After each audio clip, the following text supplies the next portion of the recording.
I came here from Spain to visit Dr. Cicero Gali Coimbra and learn from him a method of how to treat autoimmune diseases with high doses of vitamin D. He's been very kind to share his time with me, his knowledge, and also we've seen patients together, so I had the chance to see how they were before the treatment and how they are now. Dr. Cicero Gali Coimbra is a medicine doctor, he's a neurologist, and he's a professor at the Federal University of Sao Paulo. Dr. Coimbra, what is an autoimmune disease? An autoimmune disease is a disease caused by immune system. It's a disease caused by a sustained aggression of the immune system against a tissue or an organ or a system of our own organism. It's caused by a deregulated immune system. And this deregulated immune system is caused by changes in the metabolism of vitamin D. In my experiences, in all cases. Okay. What is multiple sclerosis, MS? Multiple sclerosis is one of the autoimmune disorders or diseases in which the immune system attacks the nervous system, specifically attacks the structure present in the central nervous system that's called myelin. So the immune system is attacking myelin, and because myelin is extremely important for neurotransmission, transmission of information, sensitive information or motor information from one point to the other in our body. Patients who have MS or multiple sclerosis, they may develop several different symptoms. They can become blind in one or both sides. They can have difficulties in walking because of leg weakness.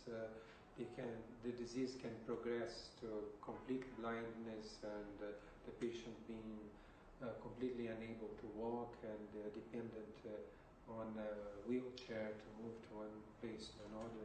So virtually any sign, neurological sign or symptom can appear in a patient with multiple sclerosis.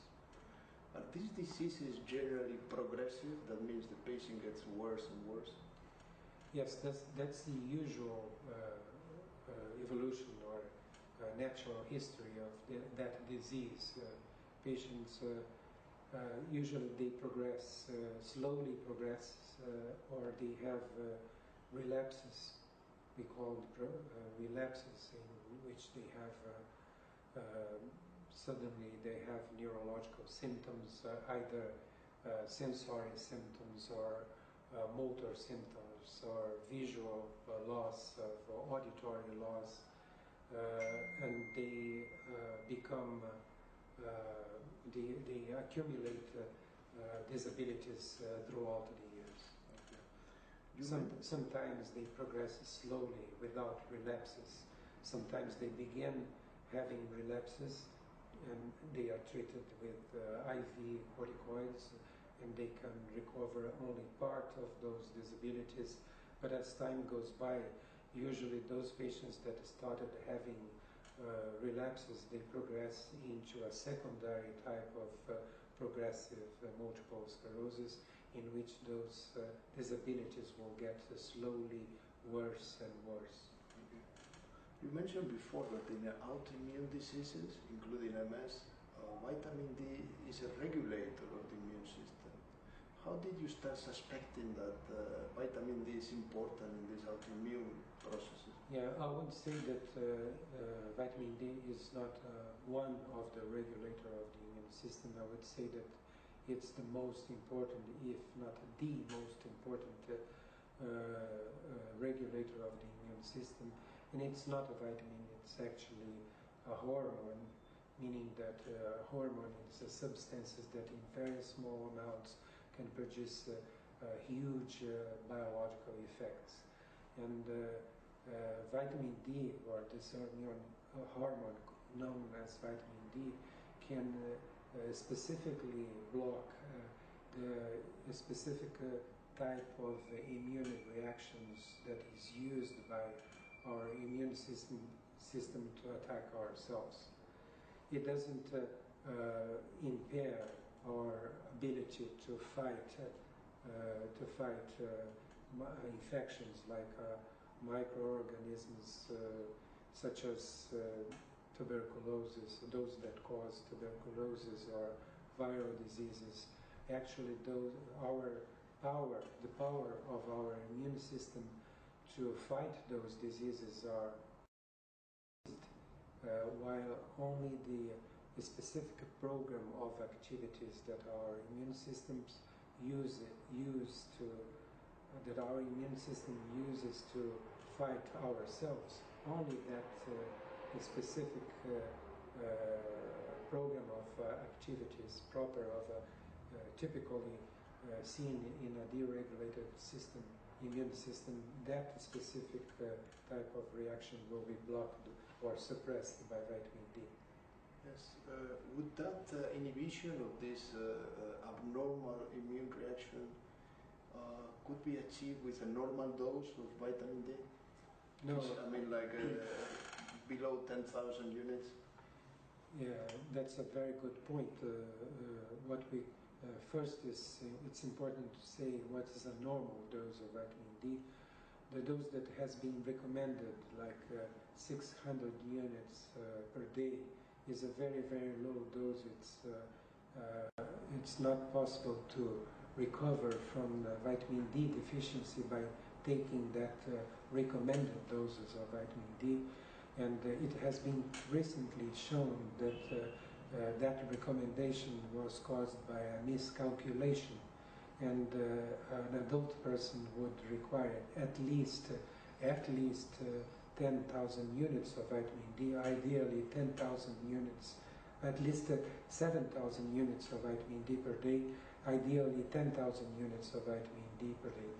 That would be the normal amount of vitamin D to treat vitamin D deficiency. But that's not enough. That's not enough to suppress autoimmune disorders. And why is that? Why is that dose not enough? Yes, why? It's because it's a main point of our treatment.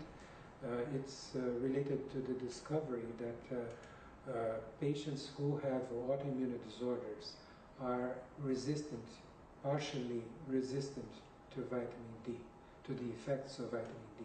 That means that they need higher doses of vitamin D to achieve the benefit that other people would achieve by taking only 10,000 units of vitamin D. And they also are resistant to the side effects of vitamin D.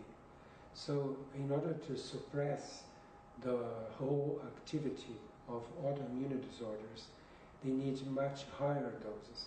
The problem is that patients with autoimmune disorders do not have the same degree of resistance to vitamin D. So this is a new concept that autoimmune disease patients are resistant to normal doses of vitamin D, so they have to get higher doses of vitamin D. And are there degrees of resistance? I mean, different patients present different degrees of resistance? Yes, and we have several different degrees of resistance. So we have to find a dose that is enough to compensate for that degree of resistance. As we don't know which degree of vitamin D resistance that specific patient has, what we do is get blood and urine samples for your laboratory analysis, and then we give the patient a testing dose, which is already a therapeutic dose, but it's not the final dose for that patient. And then after, say, like 3 or 4 months, we get new laboratory results, and then we compare the laboratory results that the patient had before in the beginning of treatment to the laboratory results that he has after at least a couple of months taking that testing dose of vitamin D. And by comparing those laboratory results, we can calculate the degree of resistance that that specific patient has, so that we can tailor the dose of vitamin D for that specific patient, to the dose that is enough to completely suppress the activity of that disease. So that's what is new in our work. So I think this is a new concept in the sense that, at least it's new to me, this concept that autoimmune diseases have resistance to vitamin D and in different degrees. So, and you find an individual doses of vitamin D for each case, which is different to other cases. Yes. What type of diseases you can treat with your system? Virtually any type of autoimmune disorder or disease can be treated with high doses of vitamin D, adjusted according to laboratory results, because all of them use the same mechanisms. I mean, the immune system uses program of activities, which is a wrong program. It's not, should never happen. And that program is selectively suppressed by vitamin D. Yes. And because they are vitamin D resistant, they have a certain degree of vitamin D resistance. The dose of vitamin D has to be tailored to that specific patient. So we have to do that by using laboratory tests, obtaining it before the treatment and during the treatment, using a testing dose, an initial testing dose. And then we can adjust the dose and achieve the suppression of virtually any autoimmune disorder. Yes. Can you give some names of autoimmune diseases that come to see you? Yes, most of our patients are MS patients, so they have multiple sclerosis. But we have lupus, patients bearing lupus, we have patients with rheumatoid arthritis, we have patients with myasthenia. We have had patients that came to us because they have repeated miscarriages during the first trimester of pregnancy, which is now considered to be an autoimmune disorder. We have psoriasis, we have vitiligo, we have all these types of autoimmune disorders, even rare types of autoimmune disorders. We have treated successfully with high doses of vitamin D, adjusted according to the laboratory results obtained in that patient. Do you have young people with type 1 diabetes? The problem about type 1 diabetes is that because there is this resistance in the medical community about using vitamin D in high doses, and those patients with type 1 diabetes required to be followed by an endocrinologist. Whenever we proposed using high doses of vitamin D, there is a strong reaction against that procedure, that possibility, that possible treatment from the endocrinologist that is treating that child with type 1 diabetes.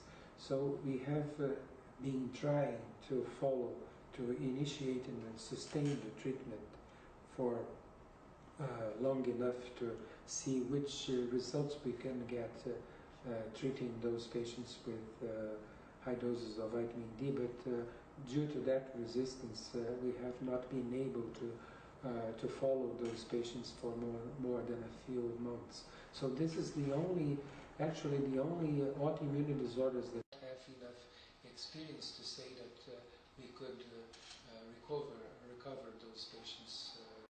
So what would be potentially the main side effect of your treatment with high doses of vitamin D? Oh, okay, we are talking about vitamin D toxicity used in high doses.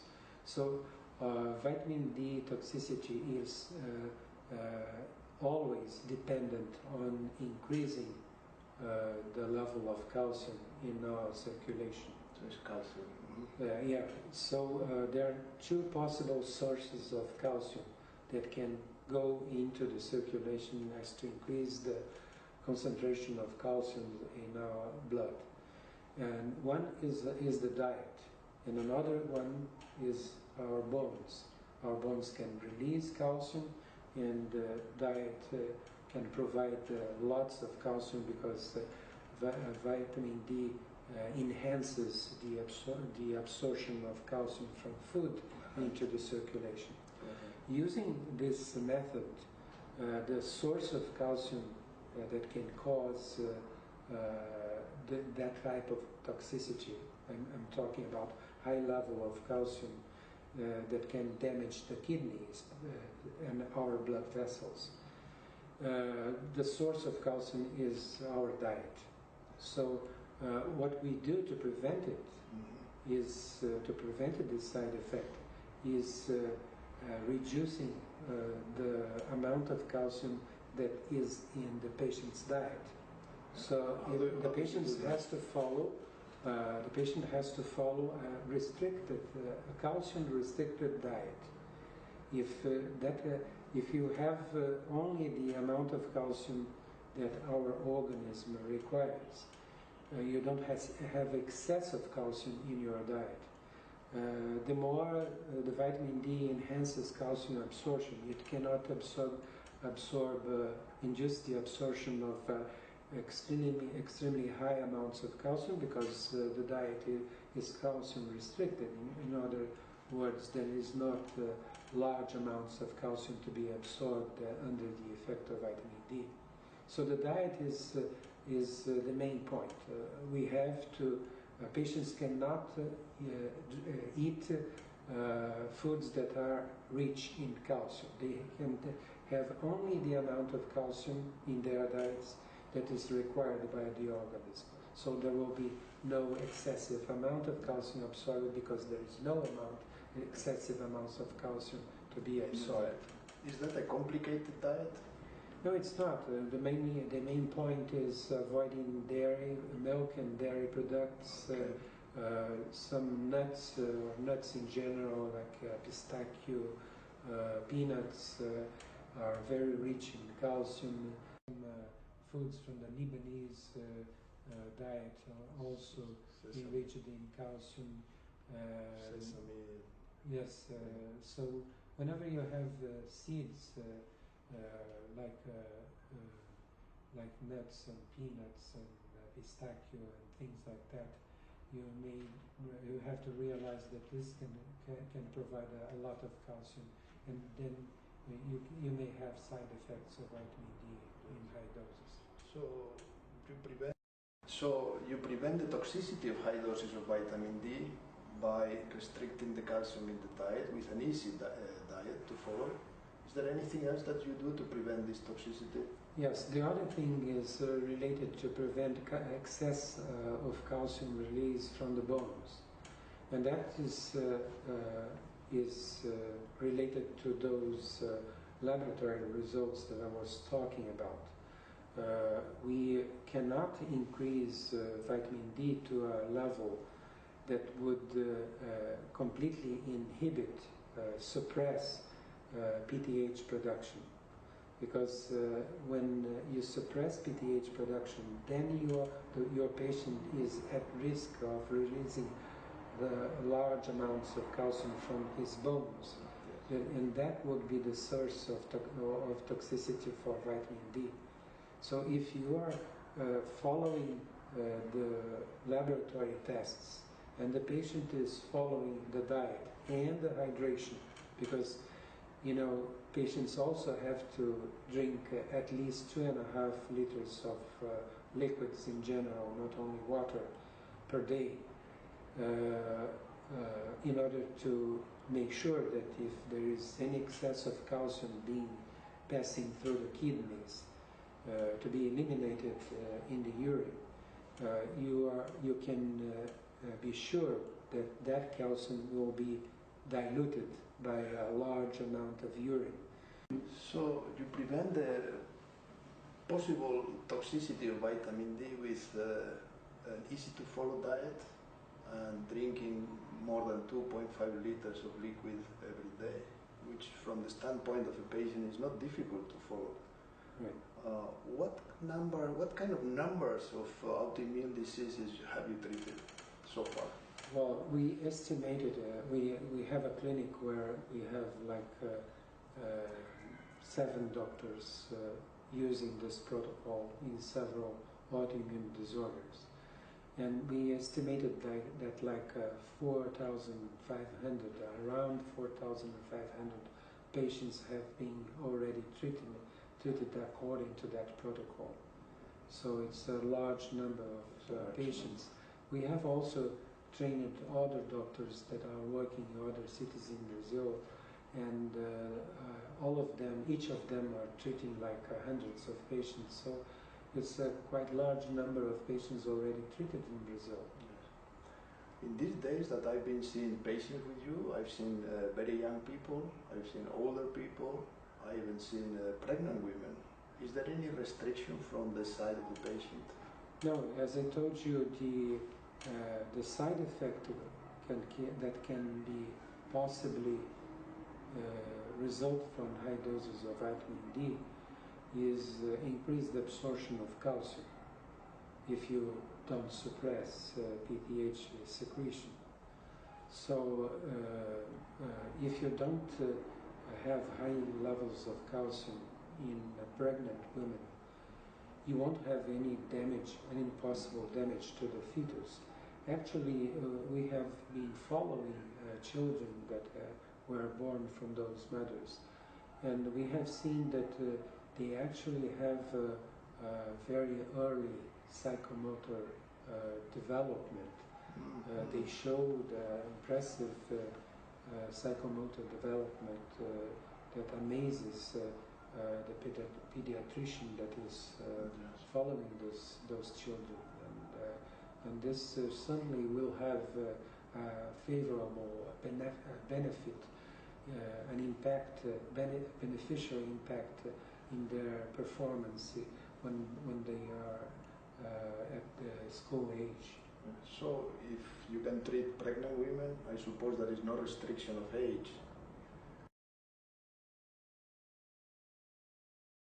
Is this treatment with high doses of vitamin D safe? Well, provided that you follow the diet restriction, the patient is following your recommendation that he or she will not drink milk, dairy products, those nuts and other things, and hydration is also followed strictly, as you said. 2.5 liters of liquids in general per day, it's completely safe. We might have intoxication whenever those recommendations are not strictly followed. We may have intoxication when a patient gets vitamin D from a source that is not reliable, and they are actually eating or taking much more vitamin D than we had prescribed. Then they could be intoxicated because of those factors. Other things that can cause intoxication is conditions like hyperthyroidism that can enhance the sensitivity of a patient to the hypercalcemic effects of vitamin D. Taking another possibility would be taking very high doses of vitamin C that causes systemic oxalosis. That can also induce intoxication in spite of those preventive measures. But if everything is followed as I told you, I would say that it's completely safe. We had like 14 cases of intoxication out of 4,500 patients because of those circumstances, because of those coincidences that can be avoided and prevented. Okay. So you had approximately 14 cases of vitamin D intoxication out of almost 5,000 cases total. Yes. Has there been any case of really serious situation or damage to these people?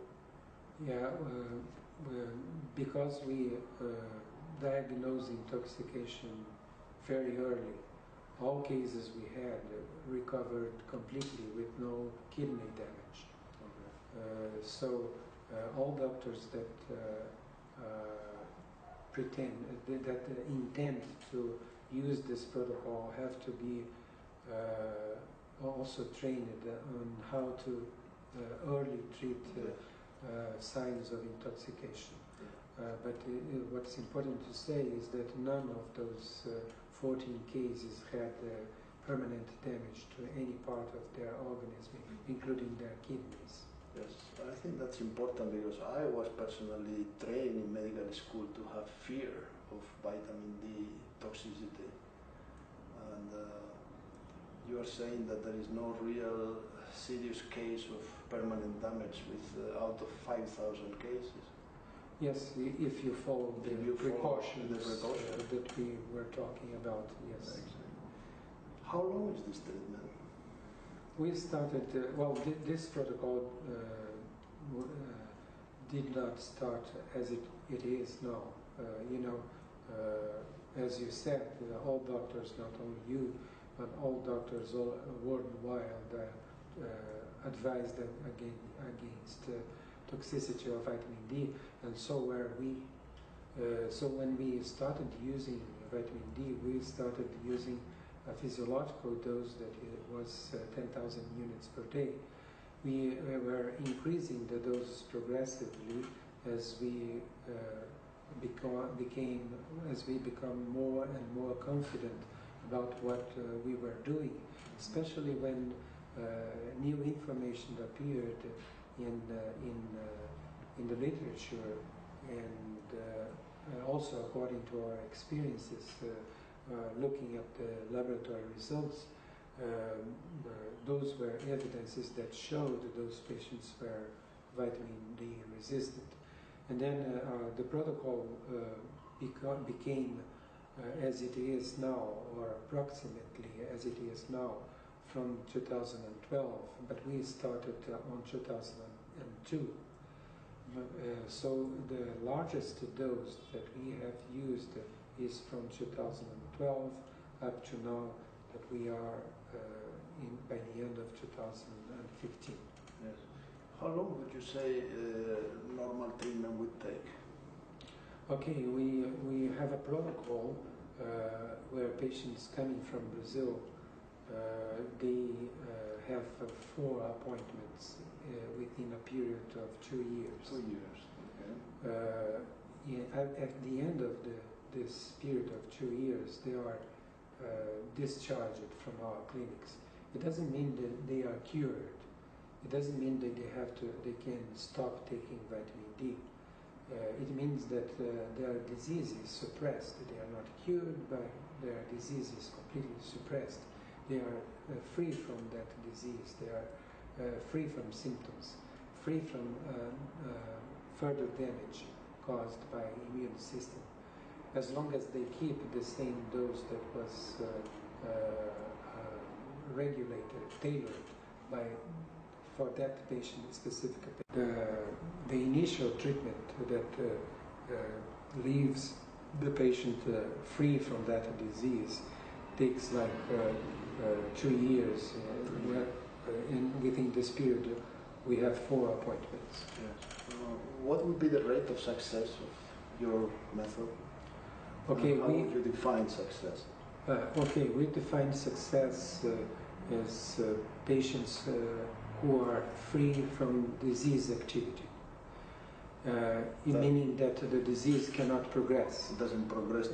And disabilities that are not older than 1 year from starting counting from the beginning of treatment backwards. Those symptoms are new symptoms. Those disabilities can disappear. Older disabilities, specifically neurological disabilities that are older than 1 year, may not disappear, or in some cases they may take a much longer period to disappear. But at least they don't progress slowly toward more disability. If you receive a patient like an MS patient, a multiple sclerosis patient, that has no disability after having 2 or 3 or 4 relapses, they will simply remain symptom-free. If you have a patient that have more relapses but only the last ones had left some disabilities, and that disability is not older than 1 year, that disability will disappear and the patient will have a normal life as the first one.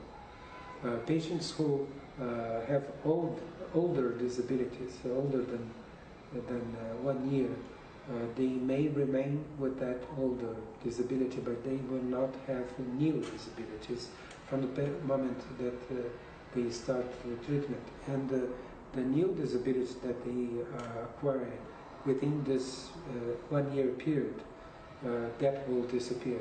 So they will have recovered from new disability, maybe they will remain with old disability, but they won't have new disabilities.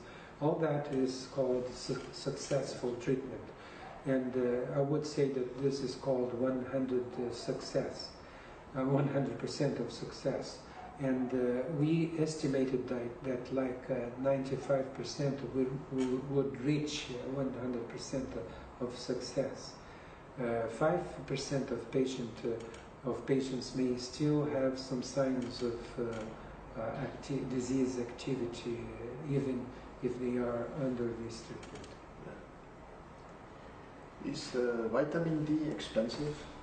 No, I would say that a patient will expend like 15 to 20 American dollars per month for this treatment to get free of disease activity.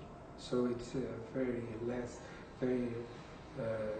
cheap treatment actually. This is and it's extremely effective and cheap treatment. So this concept of resistance to vitamin D in autoimmune diseases, the way to individualize a high dose of vitamin D and a system or a way to prevent toxicity, I think is a new way of thinking. This new way of thinking requires some adaptation by doctors and by patients. Yes. Do you think this protocol will become mainstream in the next future? I think it's unavoidable, because today patients can communicate with each other much easier just because of the internet. And then as they meet each other and compare the results of the treatment that they are having with the traditional treatment that other patients are having following traditional, the results that they are having following traditional treatment, they would immediately realize how different the results are. So they will go to their own doctor and ask about vitamin D, and that will change the mentality of the doctors, because it's a demand from their patients, and they have to provide clear and honest answers.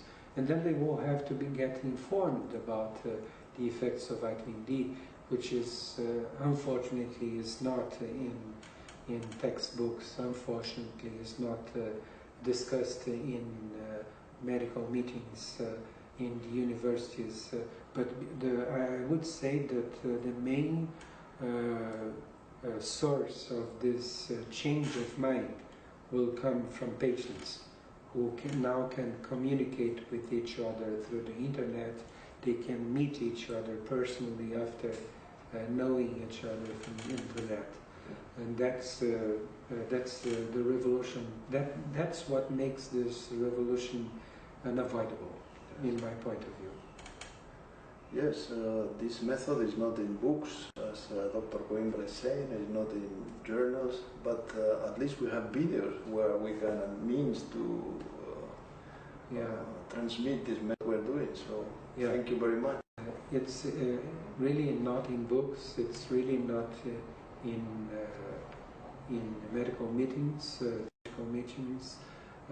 but the whole information, that gives scientific support to this method is published in I would say hundreds of thousands of articles in the medical literature. So it's freely available. That information is freely available to any doctor that can use the internet to get those informations and see that all those mechanisms that we are talking about have been published.